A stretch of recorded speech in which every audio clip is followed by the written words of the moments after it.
quero dar continuidade àquilo que ministrei na parte da manhã. Eu falei sobre heranças espirituais.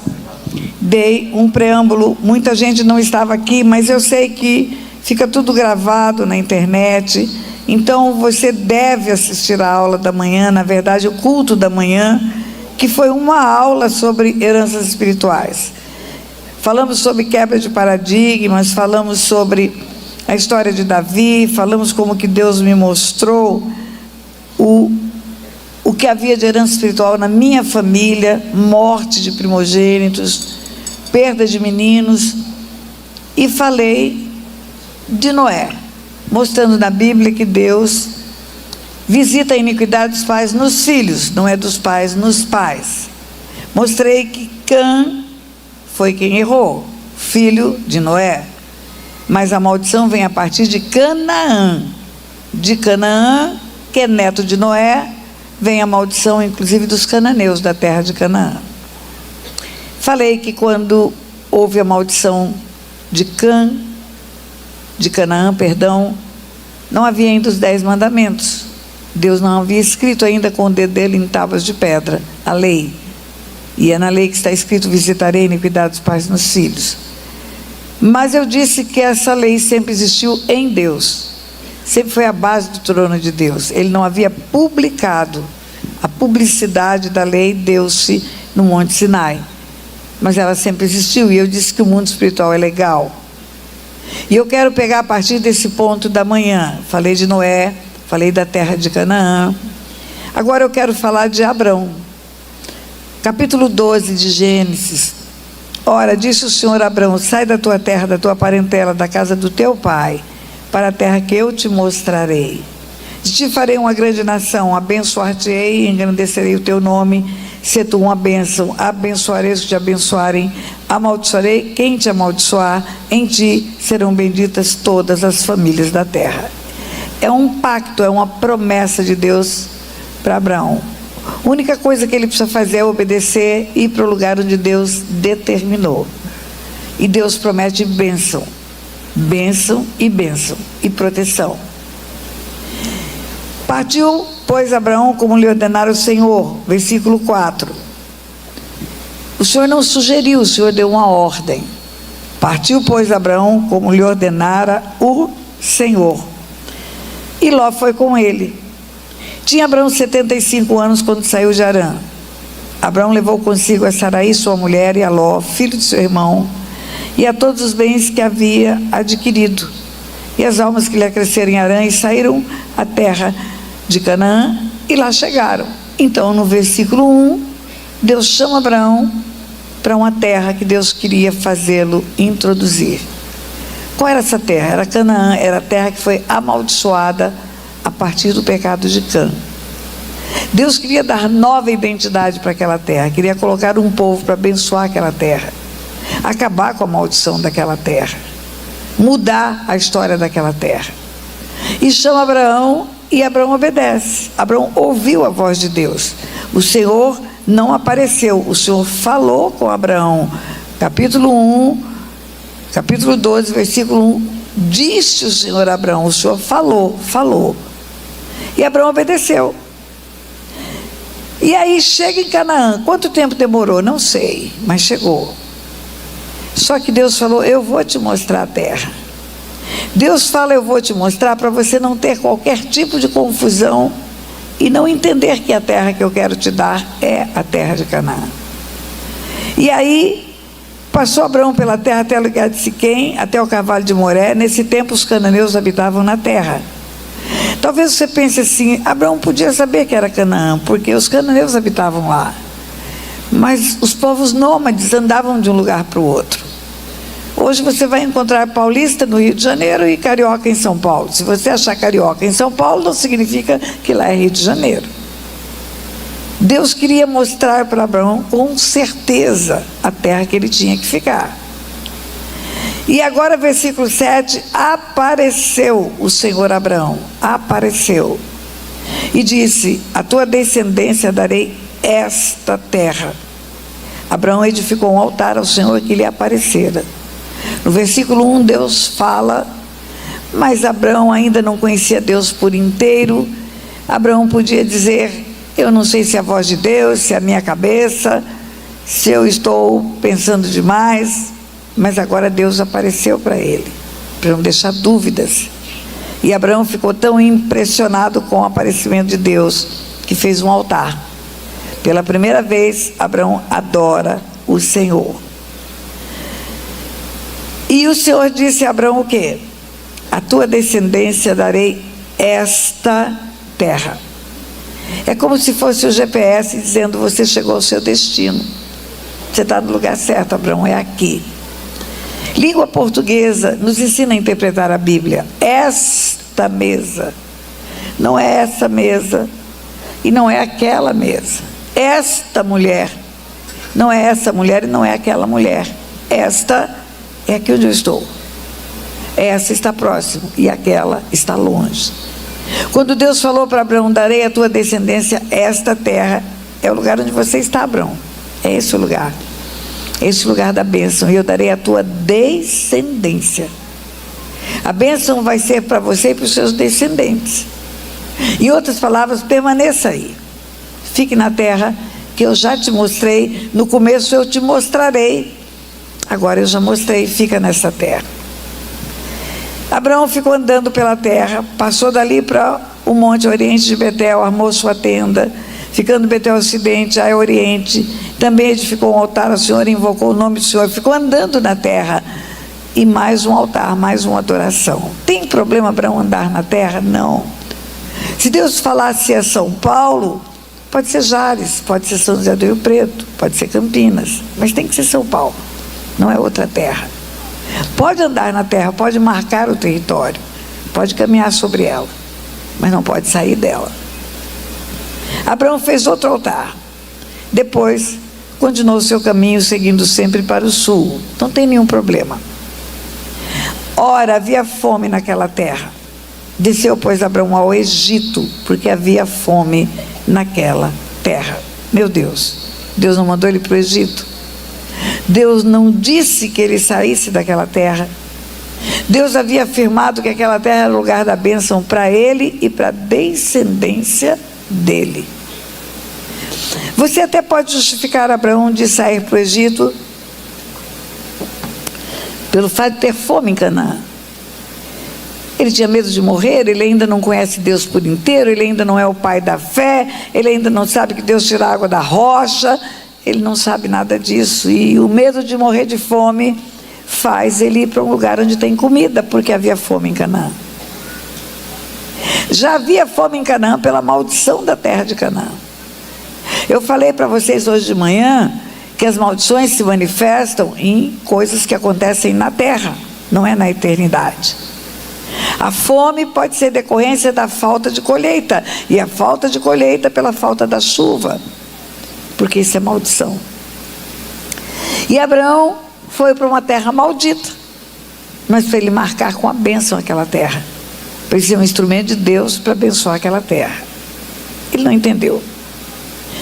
Quando ele sai de Canaã, ou quase ao sair de Canaã, versículo 11, quando ele estava prestes a entrar no Egito, disse a Sarai sua mulher: ora, bem sei que és mulher de formosa beleza, e acontecerá que quando os egípcios te virem, dirão: é a mulher dele, e me matarão, deixando-te com vida, e vão me tratar bem por amor a você.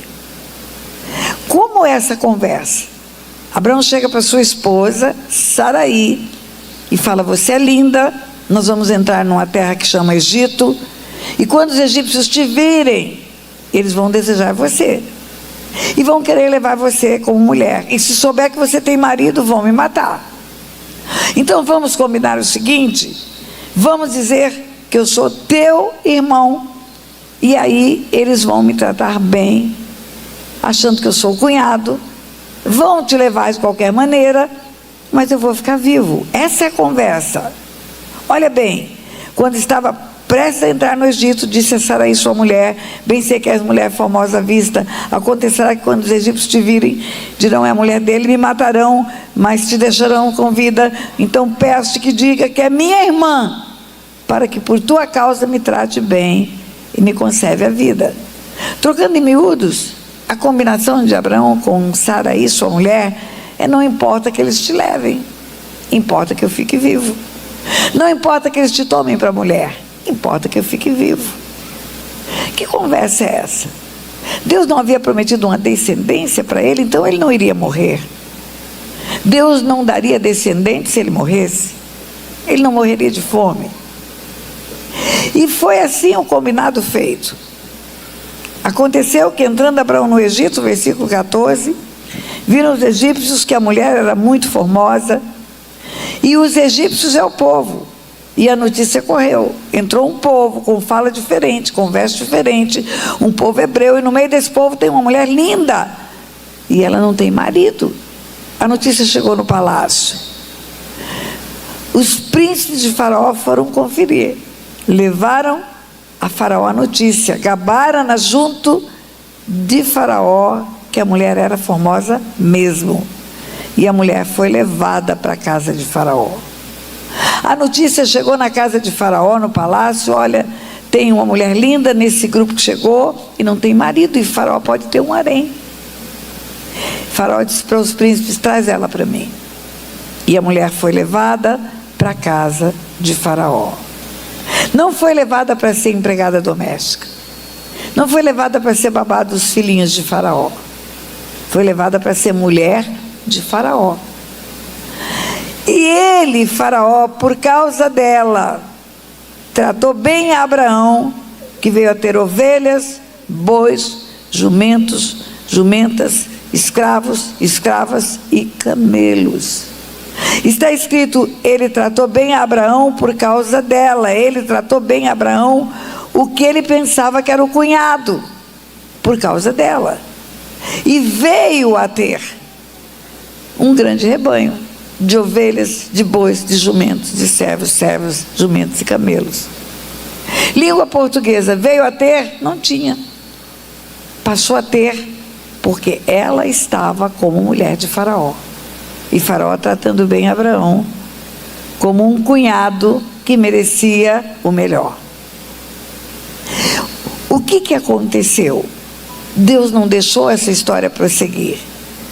Versículo 17: feriu, porém, o Senhor a Faraó e a sua casa com grandes pragas, por causa de Saraí, mulher de Abraão. Feriu o Senhor a Faraó e a sua casa, casa que é família. Faraó, suas mulheres, seus filhos começaram a ter enfermidades. Grandes pragas. Imagine um Covid só na casa de Faraó. O vizinho da direita não tem Covid, o da esquerda não tem, o da frente não tem, o de trás não tem. Não é como aconteceu no Egito, não foi como aconteceu as pragas no Egito, que todo o Egito foi assolado. Agora é a casa de Faraó, é só o lugar onde ele habita. E Faraó não é bobo. Faraó pensou: tem alguma coisa errada dentro da minha casa, tem alguma coisa errada aqui dentro, por isso meus filhos estão doentes, por isso eu estou doente, por isso minhas mulheres estão doentes. E Faraó tinha os seus feiticeiros, os seus magos. Certamente ele pede aos seus feiticeiros para consultar os deuses deles, que na verdade eram demônios, para saber o que estava acontecendo dentro da casa. E consultaram certamente, responderam certamente para Faraó: essa mulher que você está com ela tem marido. Ele não é irmão dela, ele é marido dela. E aí ele chama Abraão. Versículo 18: então chamou Faraó a Abraão e disse: o que é isso que me fizeste? Por que não me disseste que ela era tua mulher? E por que disseste: é minha irmã? De forma que eu a tomei para ser minha mulher. Você não me disse que era sua mulher, você disse que era sua irmã. Por isso eu a tomei para ser minha mulher. Agora pega a tua mulher e vai embora. Toma a tua mulher e vai-te, e vaza. E Faraó deu ordens aos seus guardas a respeito dele, para acompanharem ele, para ter certeza que ele vai sair do Egito, que ele vai voltar para Canaã. Presta atenção: quando Abraão combinou com Saraí essa mentira, ele disse: se ele descobre que você tem marido, vão me matar. Então vamos dizer que você é minha irmã, para eles me conservarem vivo por amor a ti. Quando o faraó descobriu, ele matou Abrão? Não. Ele mandou Abrão embora com Saraí. Ele veio a ter, por causa da mentira de ser cunhado, veio a ter um grande rebanho. Faraó falou: deixa o que você adquiriu aqui no Egito, vai embora só com o que você tinha. Fez isso? Não. Muitas vezes eu perguntei para Deus se o caráter de Faraó era melhor que o de Abraão, ou se Abraão estava com muito medo do Deus, Faraó com muito medo do Deus de Abraão, porque o Deus de Abraão estava colocando praga na casa dele. Vai que eu toco nesse homem e o Deus dele me destrói, então eu vou deixar ele embora com tudo que ele adquiriu, vou entregar a mulher dele de volta, e ele vai embora, e eu vou ficar livre dessa história aqui no Egito. Eu creio que foi essa a opção de Faraó. E quando você vai para o capítulo seguinte: subiu, pois, Abraão do Egito para o Neguebe, volta, levando sua mulher e tudo que tinha, e Ló estava com ele. Era Abraão muito rico, em gado, em prata e ouro.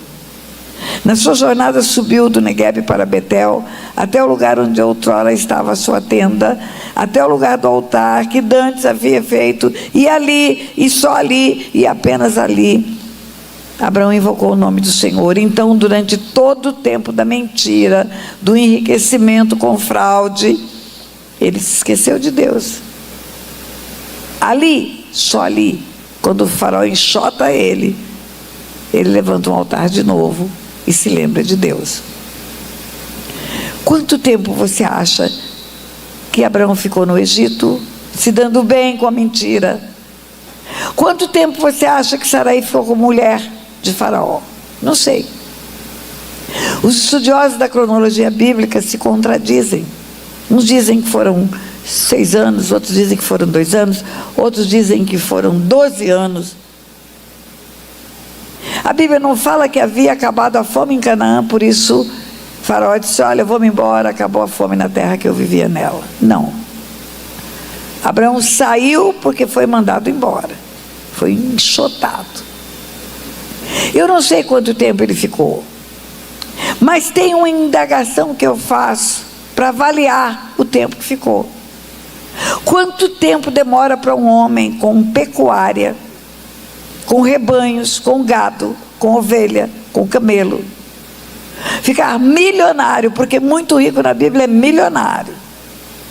Ficar milionário num tempo que não tem inseminação artificial, não tem confinamento, é um animal, acasala com outro animal, gera uma cria, aquela cria fica adulta, acasala com outro, outra fica adulta, para criar um grande rebanho e ficar milionário. Quanto tempo demora?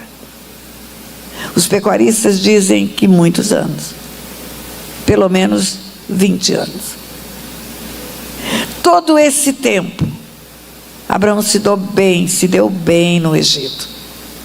Não foi Abraão que falou: vou-me embora. Ele foi enxotado. Ele tinha uma promessa de bênção de descendência. Ele entregou o ventre da sua mulher para o Egito. Aí você entende por que Deus deixou Saraí estéril. Senão ela ia parir um bando de egípcio. Porque aquele povo tem 11 filhos, 12 filhos, 13 filhos. Aí você entende por que Saraí, depois de tudo, fala para Abraão: deita com a escrava egípcia. Quando nasce Ismael, já que você me entregou para o Egito, agora faz um filho numa egípcia. O que eu quero te dizer é que Deus não muda os seus planos, nem quando nós fazemos as encrencas e estragamos o plano dele. No capítulo 15 do mesmo livro de Gênesis, Deus aparece a Abraão de novo, faz a promessa de novo, e Abraão levanta um altar ao Senhor. Uma novilha de 3 anos, uma cabra, um carneiro, uma rola, um pombinho, ofereceu o sacrifício. Versículo 13 de Gênesis 15. Então disse o Senhor a Abraão, agora, depois de tudo, disse o Senhor a Abraão: sabe com certeza, que a tua descendência será peregrina em terra alheia, e será reduzida à escravidão, e será afligida por 400 anos. Eu julgarei a nação que ela tem que servir. Depois sairão com grandes riquezas. Língua portuguesa. Com certeza a tua descendência vai ser escrava. Com certeza a tua descendência vai ficar presa. Tem que ficar presa. Eu julgarei a nação que ela tem que servir. Mudou a conversa. A conversa era só de bênção. A conversa era só de abençoar, era só de fazer uma descendência bendita. Agora mudou a conversa, agora é uma descendência escrava. Escravo não tem nada, nem salário. Escravo vive miseravelmente. Escravo tem carência de tudo. O que eu estou querendo dizer para você? Que a escravidão de 400 anos do povo de Israel no Egito é maldição. É maldição decorrente do pecado de Abraão.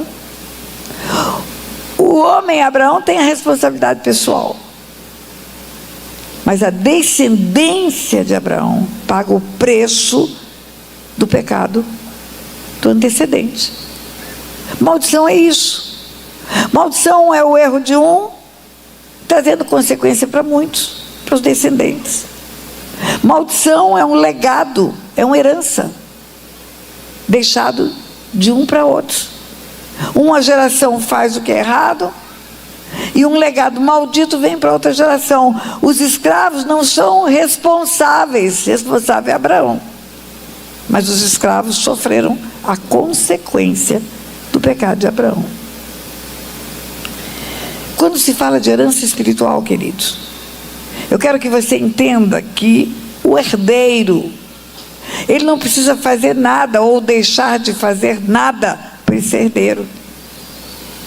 Aqui tem um juiz, nós convidamos ele para estar aqui conosco. Ele estava na hora do almoço, eu não sei se ele veio, mas se ele veio, ele confirma para você o que eu estou te falando. Ele está aqui, então eu vou te falar como juíza. Um homem junta um patrimônio correto, com retidão, plantou uma rocinha de milho, Deus abençoou esse homem, ele ficou próspero, ele é o maior exportador de grãos do Brasil, e ele tem 2 filhos que são muito, mas muito ruins. Ele tem 2 filhos que não valem um tostão furado. Tem 2 filhos que se drogam, que vivem na balada, que nunca trabalharam, nunca ajudou o pai a fazer nada. E esse homem constrói esse patrimônio pelo trabalho dele, pela dignidade dele. Quando ele morre, esse patrimônio se torna uma herança para os filhos. Quem herda o patrimônio desse homem de bem? Os filhos. Mas eles não ajudaram o pai a construir o patrimônio. Eles não trabalharam. Mas você não herda por fazer ou deixar de fazer nada. Você herda por ser filho, só isso. Sois filhos, logo sois herdeiros. Eu falei hoje de manhã para você. Vira o jogo. O homem é um bandido, traficante de armas, traficante de drogas, faz lavagem de dinheiro, compra bens, compra terra, compra apartamento. Tem 2 filhos santos, meninos de Deus. 2 filhos que nunca aprovaram o que o pai fazia de errado. Mas o pai conseguia fazer ludibriar a lei, fazer tudo errado, e ele constrói um big de um patrimônio. E quando ele morre, quem herda o patrimônio dele? Quem? Os filhos. Os filhos. Sois filhos, logo sois herdeiros. Herança não decorre de fazer ou deixar de fazer nada. Herança decorre da legitimidade de ser filho, só isso. É exatamente assim no mundo espiritual. Os pecados praticados pelos nossos antepassados afrontam o reino de Deus. A desobediência à palavra de Deus gera um legado para gerações futuras. Visitarei a iniquidade dos pais nos filhos, até a 3ª e 4ª geração. E aí vemos a consequência geracional da transgressão às leis de Deus pelos antepassados. Havia uma mulher no estado de Tocantins. Essa mulher estava muito doente, muito doente. Essa mulher tinha uma falência renal gravíssima, vivendo de hemodiálise 14 anos. Ela estava viva porque ela tinha muito dinheiro e ela comprou uma máquina de hemodiálise, fazia ela mesma porque ela era médica. Ela fez um catéter e ela mesma enfiava a cânula no catéter de noite para filtrar o sangue dela. E estava morrendo. Você não urina uma vez por dia só. Urina várias vezes por dia. O seu sangue é filtrado pelo teu rim. E aquela mulher, uma vez por dia à noite, fazia filtragem e ia acumulando toxinas no sangue, porque não urinava, não podia beber água. Quem não urina não pode beber água. E não filtrava o sangue. E essa mulher procurou ajuda. E eu fui fazer análise da história dessa mulher, porque os médicos não conseguiam ajudar essa mulher. Ela ia em fila de transplante, arrumava pessoas para fazerem a doação dos rins, de um rim, claro. No dia que ia fazer a cirurgia do transplante, alguma coisa dava errado. Ou adoecia a doadora, ou adoecia ela. E já 3 tentativas de transplante frustradas. O tratamento, ela morando em Palmas, o tratamento era na cidade de São Paulo. O médico que acompanhou tudo vivia em São Paulo. E aí, ela ia para São Paulo para fazer o transplante, dava tudo errado. Quando eu conheci essa mulher, ela estava nesse ponto. Frustrados os tratamentos, frustradas as tentativas de transplante. Ela disse para mim: doutora Tânia, eu acho que Deus quer me levar. Eu falei: eu não acredito nisso. Você é jovem, você tem 2 filhinhas. Deus não ia te dar 2 filhinhas para tirar a mãe dessas meninas. Tem alguma coisa no mundo espiritual, porque doença que não aparece em radiografia, ultrassonografia, tomografia, tudo que é FIA, é uma doença espiritual, não é física. E o que é espiritual tem que ser tratado espiritualmente. Aí eu fui conversar com ela, fui perguntar se ela tinha praticado aborto. Porque quando você pratica aborto, você derrama sangue dentro de você. Os seres espirituais da maldade, os demônios, eles se alimentam de sangue na encruzilhada, quando você mata bode, galinha preta e oferta para eles o sangue. E eles vêm beber o sangue dentro do corpo de uma mulher quando ela mata uma criança. E ela não mata uma criança, ela mata gerações. Rebeca estava grávida de gêmeos, e gêmeos aperta tudo dentro da gente, são 2 crianças, ela chora diante de Deus, e Deus fala para ela: tem 2 nações no teu ventre. Deus não fala tem 2 meninos, Deus não fala tem gêmeos, Deus não fala tem Esaú e Jacó, Deus fala tem 2 nações no seu ventre. Se Rebeca aborta Jacó, ela aborta toda a nação de Israel. Você aborta o filho, o neto, bisneto, tataraneto, e todos vão deixar de existir. E você aborta plano de Deus. Uma pessoa vem ao mundo porque é um projeto de Deus para ela cumprir naquela geração. Quando Deus me chama à existência, tinha um projeto para mim que eu estou cumprindo. Se minha mãe tivesse me abortado, não nasceriam meus 2 filhos, não nasceriam meus 7 netos, meus 3 bisnetos, o 4º bisneto está chegando agora, daqui a uma semana. Abortaria todo mundo. Então é sangue de gerações. E porque aborta e tem sangue de gerações derramado, e sangue é uma moeda espiritual e é invisível. Quando Deus chega para Caim e fala: onde está Abel, teu irmão? E Caim fala: eu acaso sou responsável pelo meu irmão? Deus fala para Caim: és agora pois maldito por sobre a terra, cuja boca se abriu para receber das tuas mãos o sangue do teu irmão. O sangue do teu irmão clama da terra a mim. Como o sangue clama da terra? Como esse sangue clama? Se o sangue cai na terra e vem a chuva e esse sangue vai embora e a terra absorve, não, o sangue não desaparece, o sangue fica no mundo espiritual. O sangue é uma moeda espiritual. O sangue de Jesus compra povos de todas as raças, tribos e nações. E poderia ter havido um aborto antes do nascimento dela, a mãe abortada e ela ter sido gerada no ventre onde houve aborto. Porque crianças geradas no ventre onde houve aborto, elas podem ter doenças graves, deformidade, doenças raras, que os médicos não conseguem identificar, porque já são tocadas dentro do ventre pelos espíritos de morte que estavam lá dentro do ventre. E a primeira pergunta que eu fiz para aquela mulher: você fez aborto? Não, pastor, eu sou contra. Eu tenho 2 menininhas que eu amo muito. Não foi uma moça promíscua, casou virgem, tudo certinho.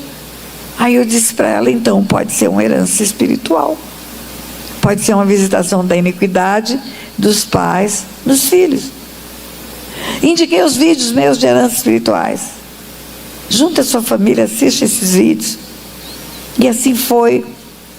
E não existe coincidência no mundo espiritual, é a articulação de um Deus que tem um papel de fazer todas as coisas perfeitas. Eu estava em São Paulo e ela me liga para contar que a família estava reunida para fazer a confissão dos pecados geracionais, que a família entendeu que o pecado dos antepassados podia trazer a enfermidade dela. E eu estava em São Paulo, eu tinha ido fazer um visto para ir pregar em Luanda, e eu disse para ela: eu estou em São Paulo. Ela: onde a senhora está? Rua tal, no consulado de Luanda. Ela falou: fica a 2 quadras da minha casa, pastora.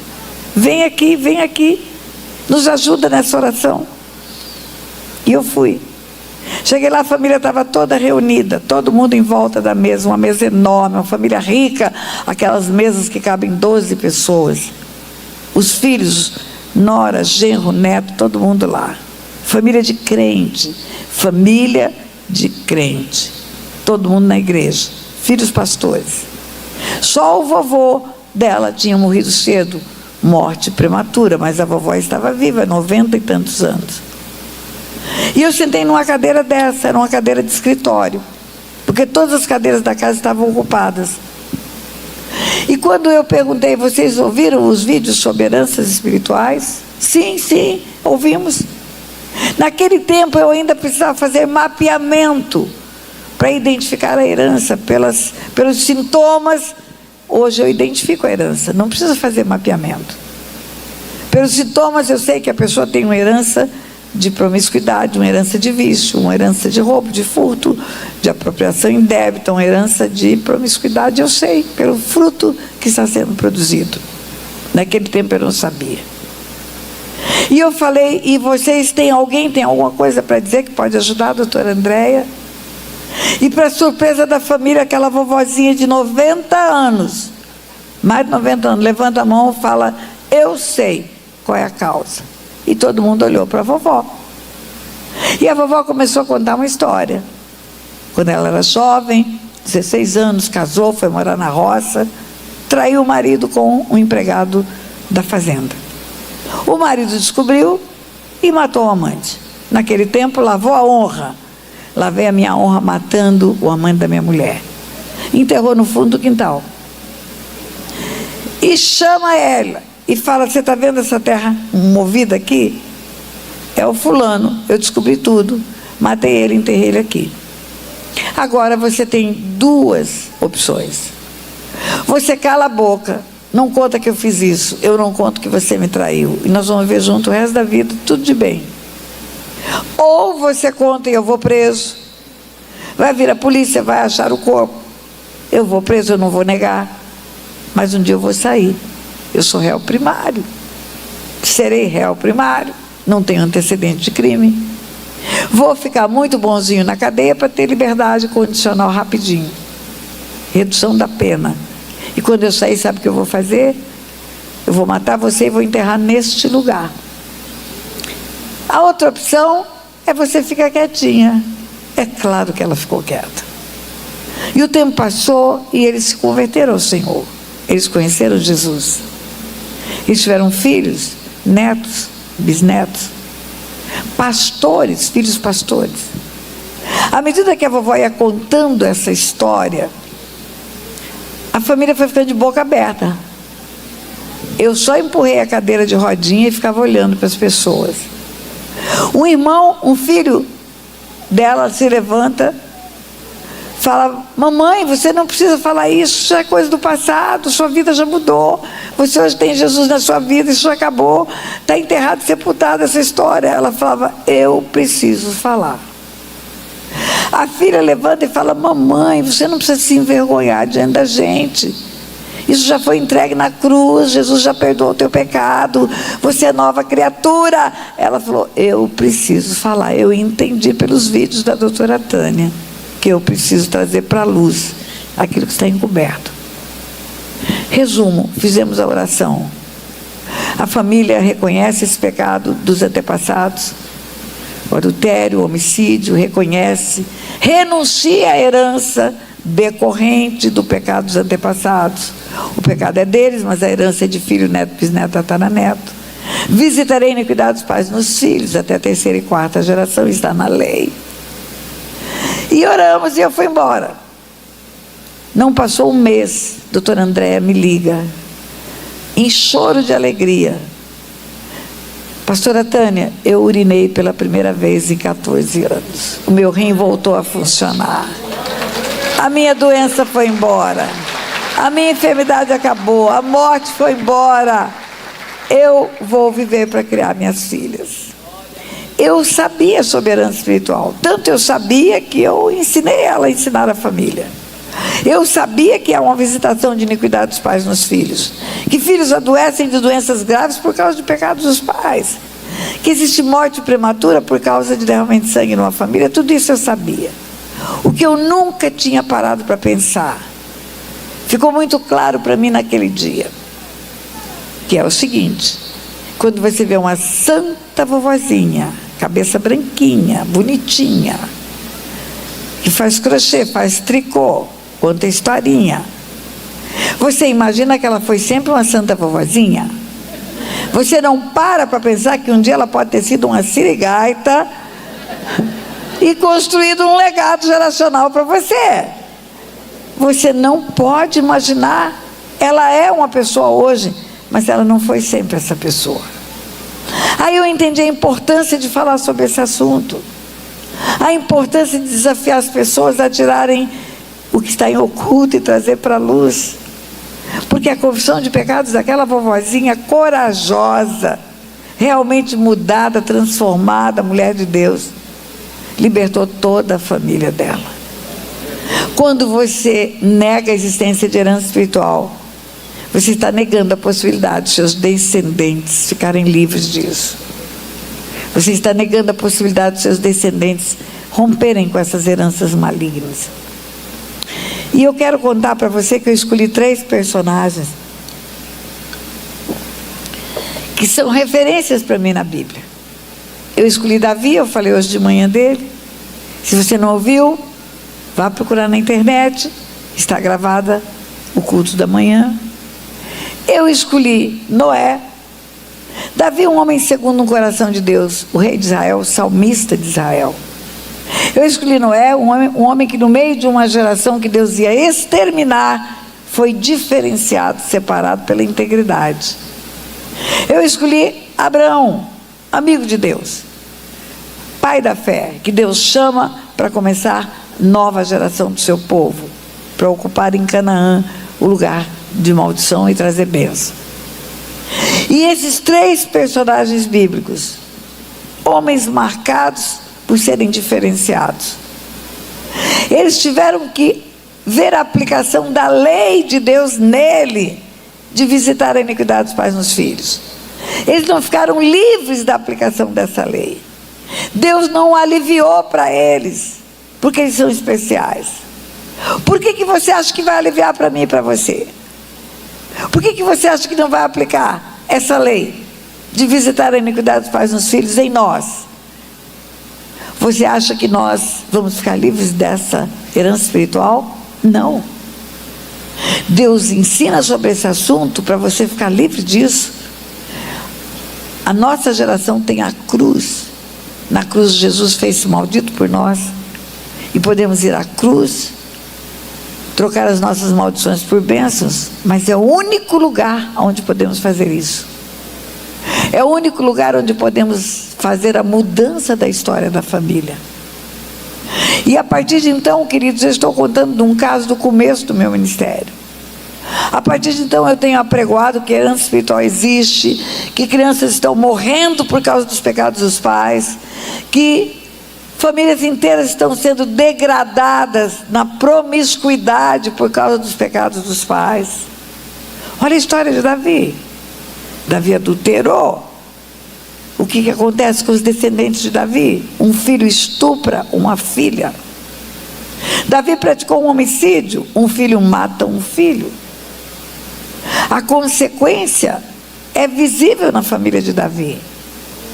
O cativeiro dos descendentes de Abraão está aqui para você saber. Abraão enriquece ilicitamente, constrói um big patrimônio, fica muito rico com mentira, com engano. O fruto plantado é o fruto colhido. Ele trata de pecado na área financeira. A descendência passa necessidade. E você vai ver histórias e histórias de homens ricos, que os descendentes hoje estão na miséria. Sabe Deus como essa riqueza foi adquirida? Sabe Deus como que o patrimônio foi construído? Usurpando terras, ludibriando pessoas, levando perdas para famílias. A visitação da iniquidade dos pais nos filhos é uma realidade. Eu falei hoje de manhã da idolatria, mostrei a carta de Oséias. A idolatria resulta em perda de filhos. Por quê? Porque a idolatria é um ídolo, a adoração a mortos. Não tem um santo adorado que não está morto. Só Jesus ressuscitou. Só Jesus venceu a morte. Só Jesus voltou à vida depois de ter ido ao inferno, arrancado as chaves da morte da mão de Satanás. Perda de filhos. A idolatria traz outra consequência. A idolatria traz consequência de solidão. A Bíblia fala que uma das maldições da idolatria é tornar-se igual ao ídolo. Quem faz e quem nele confia. Quem faz é o artesão, é o artífice. Quem nele confia é o idólatra. Torna-se igual ao ídolo, igual ao ídolo, igual ao ídolo. Os ídolos são solitários. Não tem família. Não tem família, tem solidão. Quem são os maridos das santas adoradas? Quem são as esposas dos santos adorados? Quem é a esposa de São Paulo, São Marcos, São João?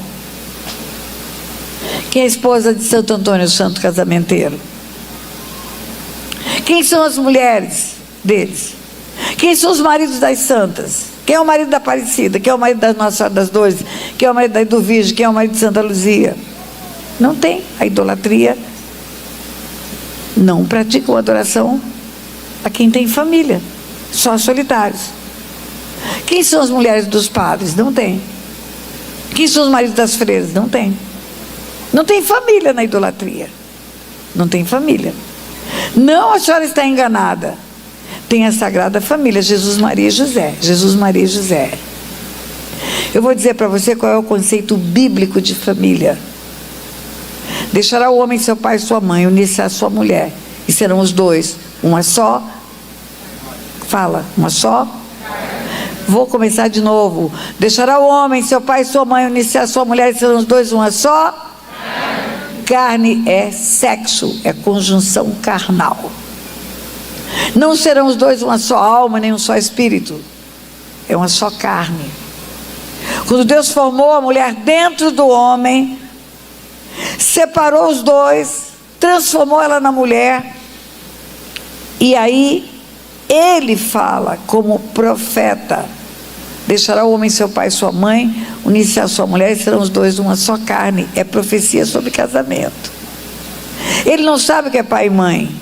Adão não sabe o que é pai e mãe. Ele nasceu do pó da terra e ele viu Deus quando nasceu. Ele é profeta de Deus. A primeira profecia bíblica é sobre casamento, dada a importância que tem o casamento para Deus, dada a importância que tem essa união de homem e de mulher.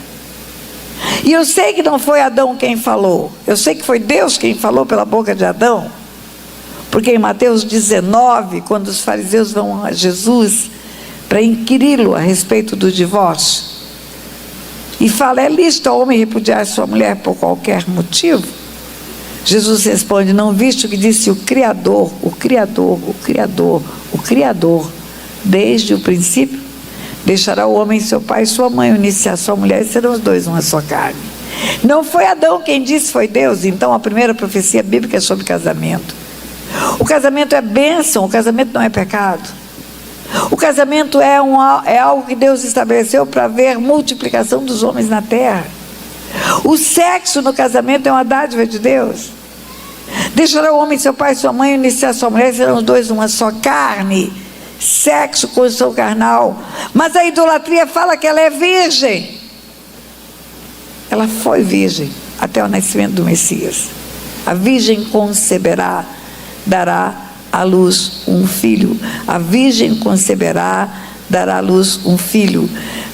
O homem chamado José, o seu esposo, não a conheceu, não teve intimidade com ela até o nascimento do menino. Ele guardou a virgindade dela até o nascimento do menino, mas ela foi esposa dele por inteiro. Eles foram uma só carne. Não tem pecado em ser esposa, não tem pecado em gerar filhos. Filhos são bênçãos de Deus. A Bíblia é clara que Jesus teve irmãos, está escrito na Bíblia, irmãos de sangue, irmãos, filho de José e filho de Maria. Tem algum pecado nisso? Não. Mas a idolatria mente, não mostra essa verdade. E se Maria é virgem, não tem casamento na idolatria, mas ela não é. Ela foi até o nascimento de Jesus. O que eu estou querendo dizer para você? Uma das consequências espirituais da idolatria como maldição é famílias que acabam, casamentos que terminam, mulheres que não casam, mulheres solteiras que ficam anos e anos e anos esperando o marido, não casa, não tem casamento. Tem homens que se aproximam e querem fazer sexo, mas não querem casar, não querem uma aliança de casamento. Quanto mais idólatra uma família, mais mulher solteira tem. Quanto mais idólatra uma família, mais casamento que desmancha, ou casamento que é de fachada, é mentira. A mulher dorme numa cama e o marido na outra, eles não têm conjunção carnal. E o que eu quero dizer para você é que tudo isso é consequência da idolatria. E tem consequências terríveis da idolatria. Talvez você não saiba, mas eu fiz um evento em Porto Seguro. Porto Seguro é o útero da nação brasileira e é o útero da idolatria. Lá foi rezada a primeira missa. Quando eu fui fazer esse evento em Porto Seguro, eu caí fundo no estudo da idolatria. Quando foi que o Brasil foi descoberto? 1500. Quando foi que aconteceu a Reforma Protestante? 1517. Mas a Reforma Protestante, o clímax da Reforma Protestante, as teses de Lutero, foi 1517, mas houve um movimento reformista. Assim como o abolicionismo, houve um movimento abolicionista. A Lei Áurea foi assinada depois de anos de movimento. Houve um movimento reformista, mostrando que a idolatria era um horror para o povo, mostrando que era mentira, mostrando que Deus não quer que ninguém adore objetos. A Reforma Protestante na Europa, país do primeiro mundo, Suíça, Inglaterra, Alemanha, tudo país desenvolvido, estava em movimento da Reforma Protestante. O Brasil estava sendo descoberto. O governador-geral que veio para cá faz uma carta para o rei de Portugal, que como a Reforma Protestante já estava em andamento na Europa, era preciso correr para implantar a idolatria no Brasil, chamada Contra-Reforma. E vamos trazer logo as missas em latim, para ninguém entender o que a gente está falando. E vamos trazer logo a mentira da adoração a objetos, antes que cheguem os reformistas com a verdade nessa terra. E foi isso que aconteceu. Você ouviu falar da expulsão dos holandeses? Os holandeses chegaram em Recife, na verdade, em todo aquele estado, e foram expulsos não por causa da política. Eles foram expulsos porque eles não se renderam à idolatria. Judeus que eram monoteísta, o único Deus, só tem um Deus, só um Deus adora. A primeira sinagoga da América Latina foi fundada lá. Na Rua dos Judeus está lá a sinagoga. Sabe o que aconteceu? Saíram navios de Recife.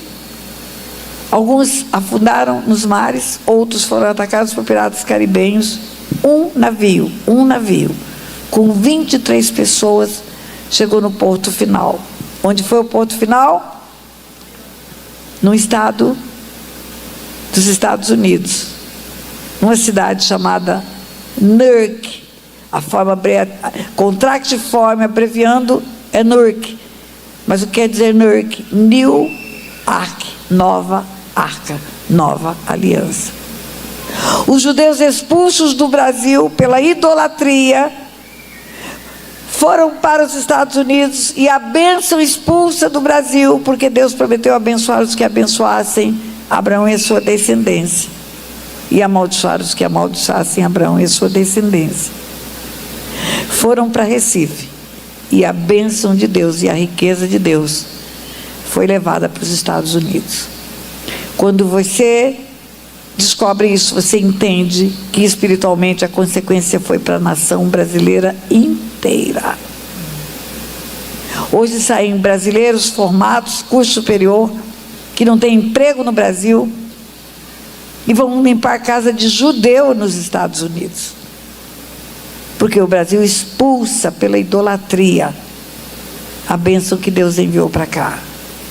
E não é a igreja que conta isso, é um site de negócios que conta isso. Isto é dinheiro. Quando fez 150 anos da expulsão dos holandeses, saiu um artigo lá de Recife a Manhattan, mostrando isso que eu estou dizendo. Hoje tem um livro, de Recife a Manhattan, de Recife a Manhattan. A Bolsa de Valores, tudo que tem lá de grandeza, foi expulsa do Brasil pela idolatria. Todos nós temos uma herança espiritual de idolatria, todos nós. Não tem uma pessoa que está aqui que não tenha sido adorador de ídolo, que tenha um avô, uma avó, um tataravó, um bisavô, uma bisavó que tenha adorado ídolo. Não tem. Todos nós temos essa herança. Você quer ver? Vamos fazer o teste. Se tem alguém aqui que nunca se prostrou diante de uma imagem, não teve um pai, uma mãe que fizesse isso, nem um avô, nem uma avó, nem um bisavô, nem uma bisavó, nem um tataravô, nenhum ancestral que fosse idólatra, fique em pé, eu quero te conhecer. Não tem. Todos nós temos essa herança. Todos nós sofremos a consequência como herdeiros disso.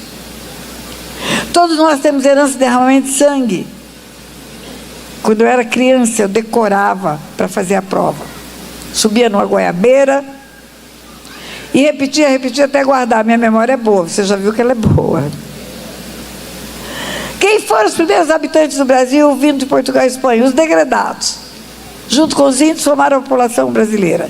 Quem foram os primeiros moradores vindo de Portugal e Espanha? Os degredados. Eu lá sabia o que era degredado. Eu só fui saber o que era degredado quando eu estava estudando para fazer o concurso para juíza. Ia para as bibliotecas do Rio de Janeiro, fazer pesquisa das histórias, das leis, procurar saber aquilo que chamamos em direito de mens legem, a mente do legislador, e descobri que os degredados eram os condenados pelos códigos penais de Portugal e de Espanha. Os crimes piores em Portugal e Espanha, a pena era degredo para o Brasil. O Brasil acabou de ser descoberto, virou a colônia penal de Portugal e Espanha. São os nossos antepassados. Deixaram a herança para nós, derramamento de sangue. Ladrões vinham para essa terra. Você já ouviu falar do santo do Paoco, o santo de madeira, oco por dentro, para levar o ouro do Brasil para fora? As capitanias hereditárias dividem entre os compadres, continuam dividindo na política entre os compadres. Isso é herança dessa terra, querido. Herança nossa. Todos nós temos legados malditos. Quando entendemos isso, nós precisamos ir à cruz se confessarem as vossas iniquidades, e as iniquidades dos vossos antepassados, na infidelidade que cometeram contra mim. Eu disse a você que Daniel estava num cativeiro 70 anos na Babilônia, por causa de pecados dos antepassados. Daniel foi confessar os pecados, não para que os antepassados tivessem salvação, mas para reconhecer a herança, para renunciar à herança. Pastor, eu já participei de muita reunião de quebra de maldição, não adiantou de nada. Você não quer maldição, maldição é que te quebra. Renúncia de herança espiritual, confessando o pecado dos antepassados, desligando no mundo espiritual, é que vai dar para nós o desligamento dessas heranças. E nós vamos fazer isso agora.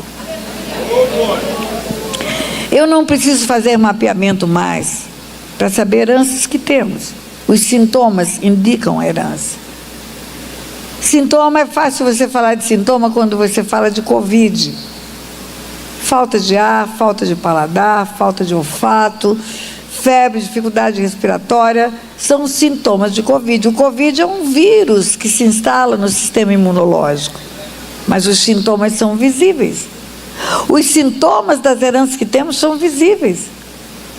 Famílias de promiscuidade. Tudo dá errado na área da promiscuidade. Os meninos, as meninas viram prostitutas, os casamentos acabam por causa de adultério, os lares são afrontados pela promiscuidade, os homens são promíscuos, filhos são gerados fora da aliança do casamento, filhos bastardos, filho gerado fora da aliança do casamento é filho bastardo. Só tem um leito bendito, é o leito do matrimônio, sem mácula, sem promiscuidade. Sintomas de herança de furto, de roubo, de apropriação indébita, dificuldade financeira, miséria. Os antepassados ficaram ricos fazendo tudo errado com o dinheiro, e agora os descendentes passam necessidade, não conseguem prosperar. Assim foi a descendência de Abraão. Herança de desonra aos pais, como no caso de Canaã, é o neto, é o herdeiro. Extermina. Por quê? Porque na lei de Deus está escrito: honra teu pai e tua mãe, para que se prolongue os dias na terra que teu Deus te dá e te vá bem. Desonra, vai morrer cedo, vai viver muito mal e vai morrer cedo. A herança que fica é morte prematura. Idolatria, postei para você hoje de manhã: morte prematura, incapacidade espiritual, promiscuidade. Quanto mais idólatra uma nação, mais promíscua é. Essa estatística mundial. Mais promíscua ela é. O Brasil, idólatra. É um lugar de turismo sexual. Os homens vêm para cá para ter turismo sexual. Mais promiscuidade do que nos países deles. A idolatria é tão terrível, queridos. Eu estive na Suíça o ano passado, estive esse ano também. Tem um lugar na beira de um rio, onde os reformistas da Suíça, os homens que tiveram os olhos abertos pela palavra, eram jogados com uma corda no pescoço, com uma pedra para morrer naquele rio. E lá na beira do rio tem uma inscrição, é um paredão de pedra, mas tem uma inscrição coberta em metal, dizendo que ali eram jogados aqueles que não se rendiam à idolatria. Os homens e as mulheres que não queriam batizar as suas crianças, porque não conseguiam saber se as crianças criam em alguma coisa. E a palavra diz: quem crê e for batizado será salvo. Eram jogados ali. Os homens que se negavam a se render diante de imagens, eram jogados ali. A idolatria fez a Santa Inquisição, matou milhares de pessoas no mundo inteiro que não se rendiam à mentira. E aí, queridos, nós temos herança disso, de derramamento de sangue, também pela idolatria. Temos herança de promiscuidade.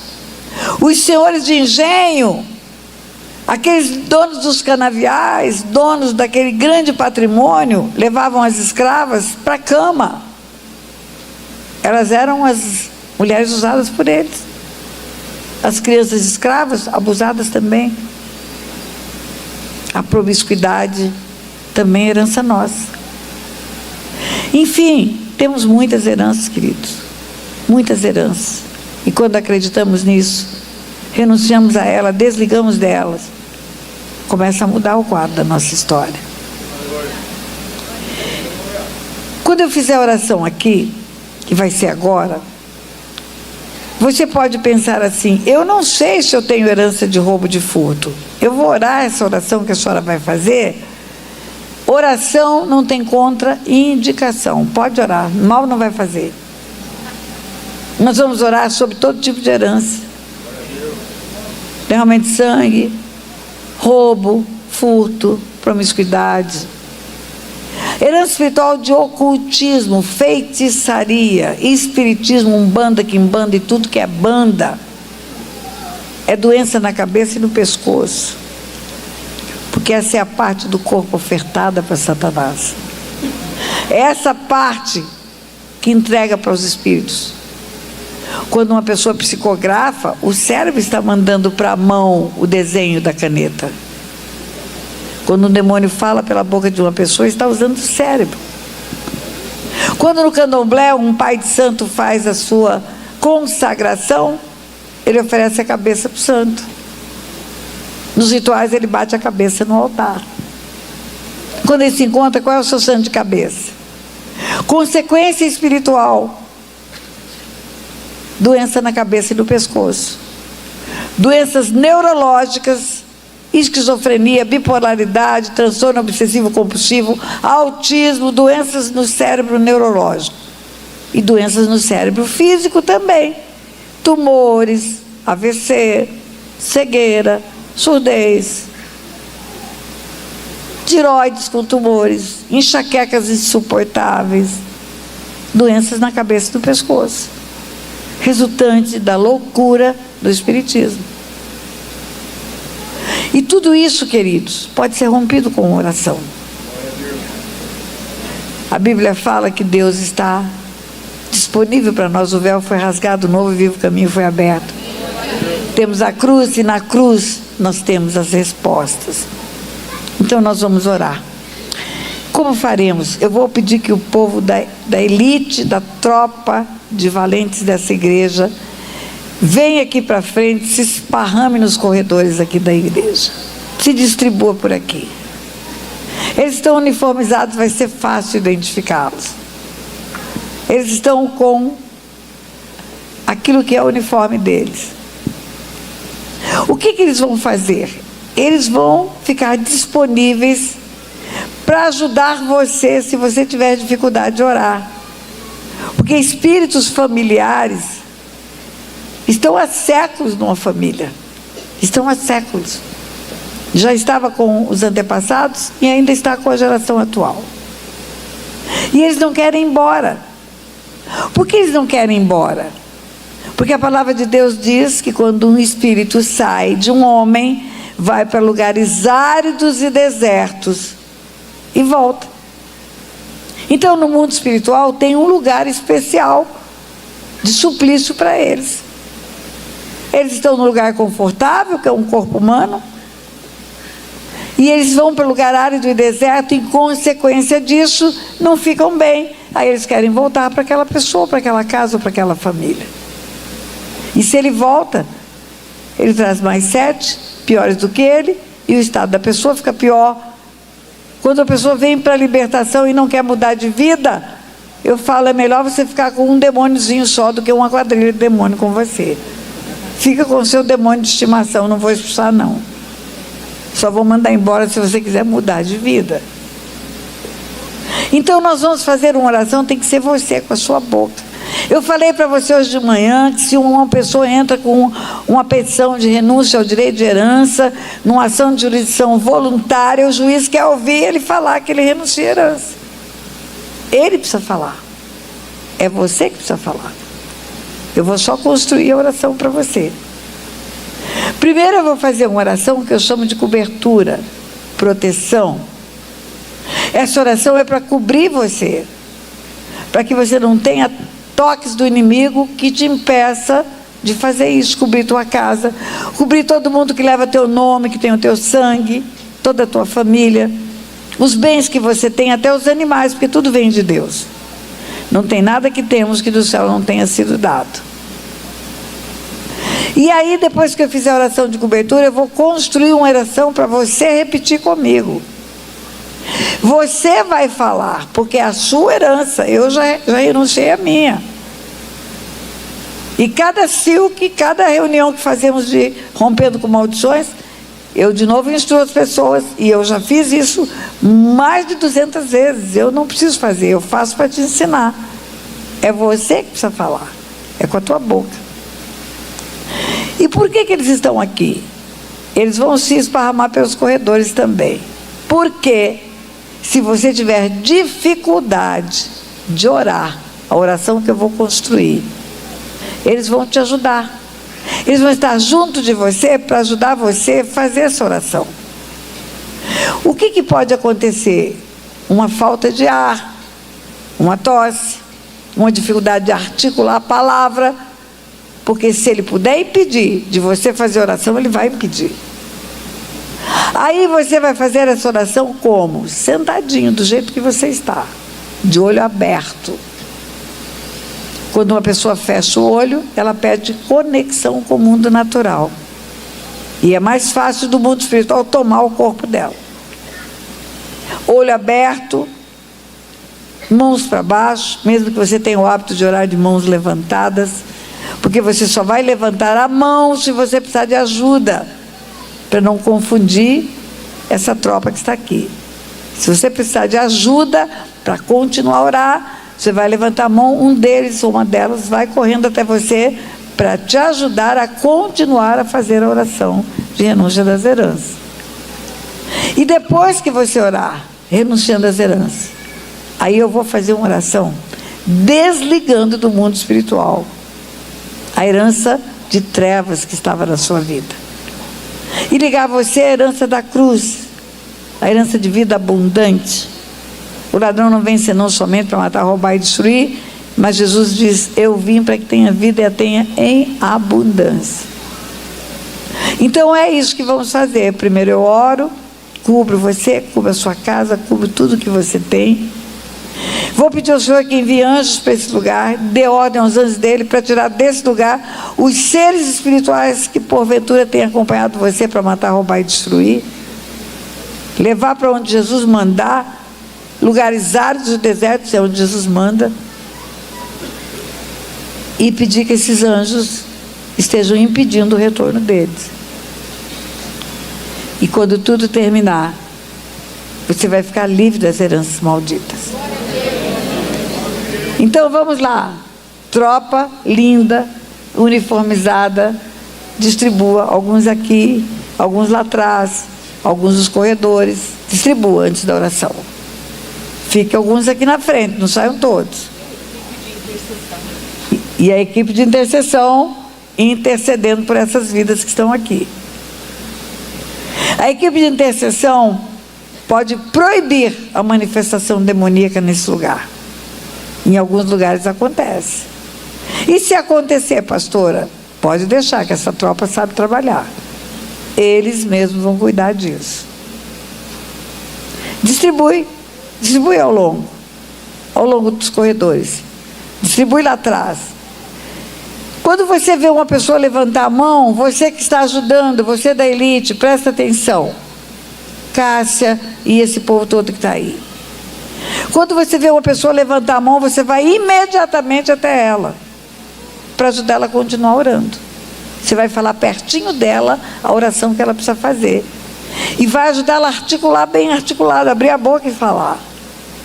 Porque é só pela palavra que você acessa o mundo espiritual. É só pela palavra. Então, vocês que estão aqui para fazerem esse suporte, fiquem de olho aberto. Olhando, essa turma que está aqui olha para cá, essa turma que está aqui olha para cá. Aqui falta gente nesse espaço aqui. Se alguém nesse meio aqui precisar de ajuda, vamos esparramar aqui também, para não perder o foco de quem está sentado. Vocês estão entendendo? Vocês que vieram aqui para frente, vocês vão estar de olho nas pessoas Você não precisa orar a oração de desligamento, você precisa ficar de olho na pessoa, levá-la a dar continuidade à oração. Entendeu? Então eu vou orar primeiro. Pai, em nome de Jesus, nós nos reunimos aqui para mais uma vez, diante do teu trono de graça, confessar os pecados geracionais, como está escrito na tua palavra. A tua palavra diz: se confessarmos as nossas iniquidades e as iniquidades dos nossos antepassados, e tomássemos por bem o castigo da iniquidade, porque o Senhor é um Deus justo, o Senhor viria e mudaria a nossa história. E eu creio na tua palavra.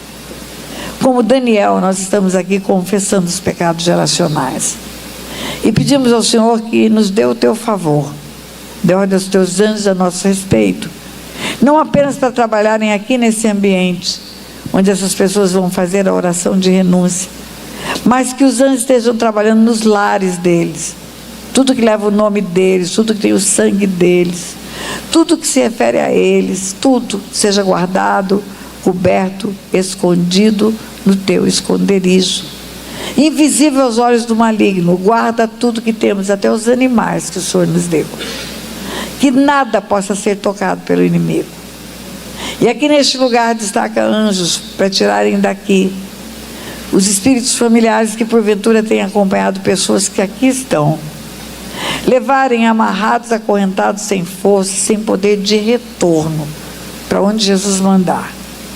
Em nome de Jesus é que oramos. Amém. Agora você vai fazer oração comigo. Diga: Senhor meu Deus e meu Pai, eu confesso os pecados de idolatria dos meus antepassados. Na tua lei está escrito: não farás para ti imagem de escultura, não as adorarás, não lhes darás culto. E eles fizeram isso. Mais que isso, consagraram os filhos aos santos, deram nomes dos santos aos filhos. Tudo isso é abominação ao Senhor. E por isso eu reconheço que foi construída uma herança maligna para a minha vida e para os meus descendentes. Mas eu renuncio a ela. E na autoridade que há no nome de Jesus, eu ordeno que os espíritos familiares que vieram com essa herança saiam agora da minha vida, pelo poder que há no nome de Jesus. Diga: eu os proíbo de agirem na vida dos meus descendentes, em nome de Jesus. Diga: da mesma forma, eu reconheço os pecados de roubo, de furto, de negócio ilícito, de apropriação indébita, de fraude, praticados pelos meus antepassados. A tua palavra diz: não furtarás. E ainda está escrito que o Senhor odeia a iniquidade do roubo. Está escrito que deveremos respeitar os marcos antigos. E eles fizeram usurpação de terras, invasão de territórios. E reconheço que por causa disso construíram uma herança maligna de perdas financeiras para os descendentes. E como descendente que sou, renuncio a essa herança, confessando o pecado deles. E dou uma ordem aos espíritos roubadores que foram introduzidos na família por causa dessas heranças, que saiam agora da minha vida, pelo poder que há no nome de Jesus. Diga: eu os proíbo de agirem na vida dos meus descendentes, em nome de Jesus. Diga: da mesma forma, eu reconheço os pecados de promiscuidade praticados pelos meus antepassados.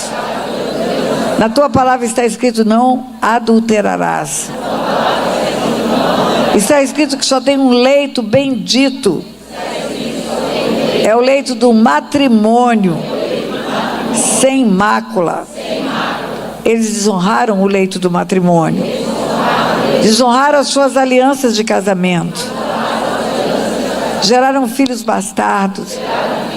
Praticaram adultério e toda sorte de promiscuidade.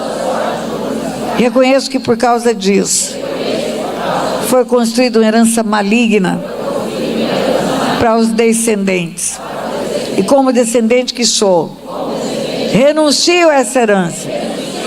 E na autoridade que há no nome de Jesus, ordeno que os espíritos de promiscuidade saiam agora da minha vida, pelo poder que há no nome de Jesus.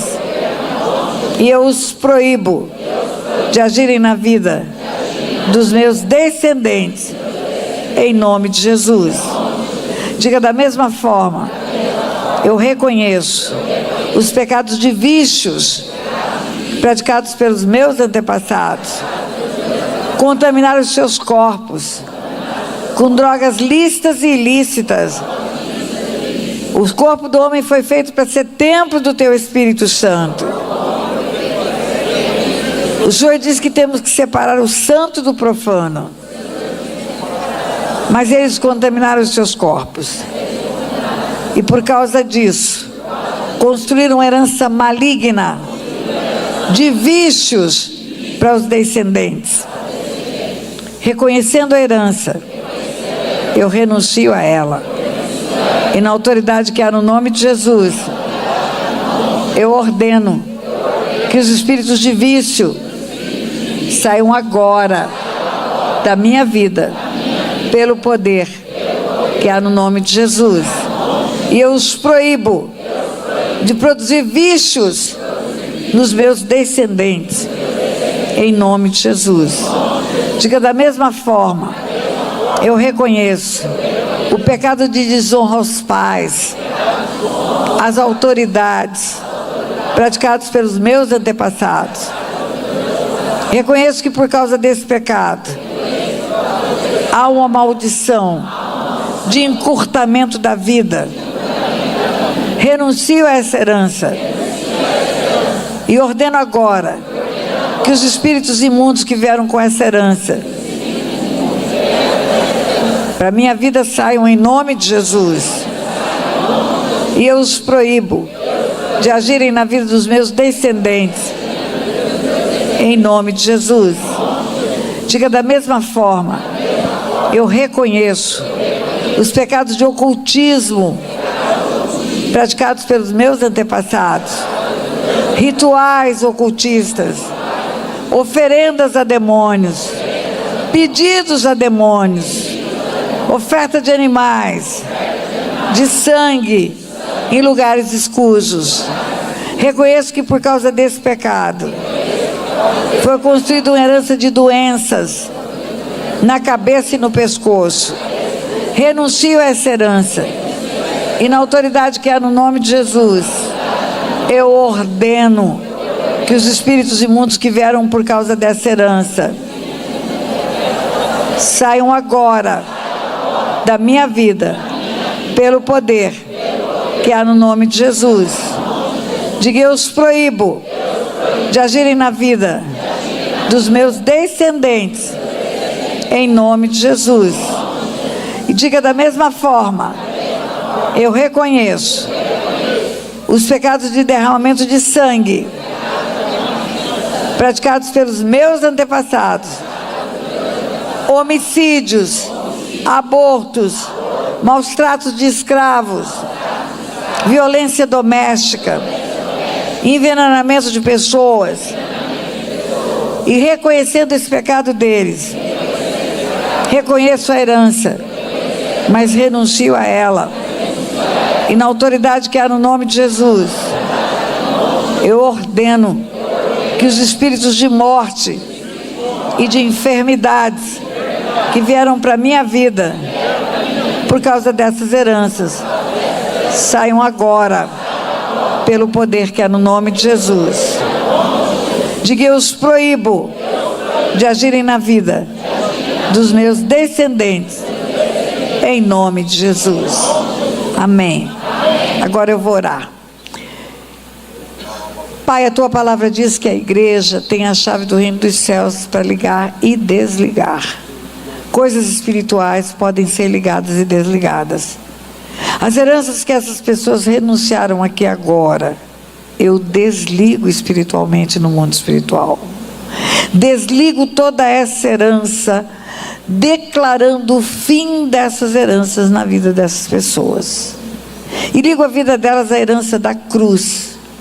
A herança do que conquista o teu Filho Jesus para nós, vida e vida em abundância. A herança que promete bênçãos sem medidas para nós. Desligo as heranças de perdas, desligo as heranças de morte, desligo as heranças de promiscuidade, desligo as heranças de doenças mentais, desligo as heranças de construção de mal nessa terra e ligo a herança da cruz de bênção que o Senhor estabeleceu.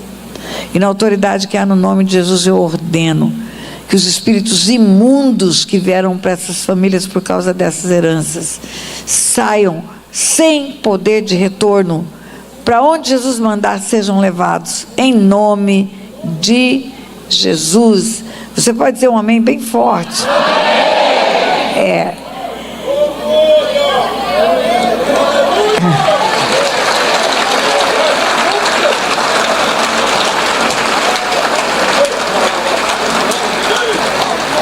Eu deveria ter combinado com os levitas, eu não me lembrei de fazer isso, mas ainda há tempo de vir para o altar para cantarmos uma adoração ao Senhor. Uma adoração ao Senhor, porque quando não é tempo de guerra, é tempo de festa no arraial de Deus. Quando não é tempo de perda, é tempo de alegria. E a noite de hoje é uma noite diferenciada. A partir de agora, vocês não vão falar mais em maldição hereditária, mas vão falar em bênçãos hereditárias. Vocês vão ver a mudança da genética espiritual das famílias. Então é hora de nós cantarmos e nos alegrarmos. Eu não sou mais escravo do medo, você sabe cantar isso? Eu não sou mais escravo do medo, eu sou filho de Deus. Eu não sou mais escravo das prisões espirituais. A minha herança é nova em Cristo Jesus. Tudo que Ele conquistou na cruz é direito nosso, é nossa herança, meu irmão. É nossa herança. Nós temos uma herança bendita na cruz do Calvário. Satanás está derrotado nas nossas famílias. Satanás perdeu o lugar nas nossas casas. A prosperidade virá sobre vocês. A saúde que vocês estão buscando acontecerá. Os casamentos vão acontecer. As mulheres solteiras vão ser encontradas por homens de Deus. E os homens de Deus vão encontrar mulheres virtuosas. E vão estabelecer famílias benditas da terra. Porque é isso que está escrito em Isaías 61. Edificarão cidades antigamente assoladas, arruinadas, destruídas de geração em geração. E serão chamados famílias benditas do Senhor. Os seus filhos serão benditos. A sua vida será de longevidade para tomar nos braços os filhos e os filhos dos filhos, como está prometido na palavra. Vocês vão ter tantas riquezas que vocês vão entesourar para os filhos e para os filhos dos filhos. Vocês vão gerar heranças financeiras para os filhos. Eu profetizo isso a partir de agora, em nome de Jesus.